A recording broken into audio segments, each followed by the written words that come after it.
ভারত বাংলাদেশ সীমান্তে টহলদারি দেওয়ার সময় গভীর রাতে বাজ পড়ে মৃত্যু হলো এক বিএসএফ জওয়ানের। ঘটনা ঘিরে রীতিমতো শোকের ছায়া বিএসএফ জওয়ানদের মধ্যে। এদিন শিলিগুড়ি মহকুমা পরিষদের অন্তর্গত ফাঁসি দেওয়ায় ভারত বাংলাদেশ সীমান্তের 18 নম্বর ব্যাটালিয়নের ফাঁসি দেওয়া বিএসএফ জওয়ান দীপক কুমার, বয়স 42, ডিউটি করছিলেন সীমান্তে সূর্যাপুর গ্রামের 23 নম্বর গেটে। রাতে মুষল ঝড়ে বজ্র বিদ্যুৎ সহ বৃষ্টি পড়ছিল। সেই সময় বিকট শব্দে বাজ পড়ে। হাতে রিভলভার নিয়ে ডিউটি করছিল সে। এরপরে খবর পেয়ে তড়িঘড়ি ঘটনাস্থলে ছুটে আসে বাকি বিএসএফ জওয়ানরা।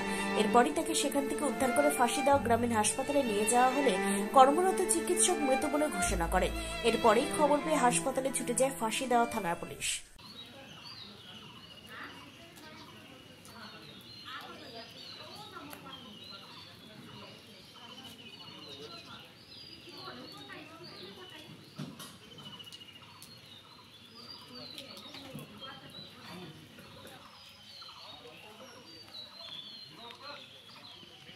हाँ हाँ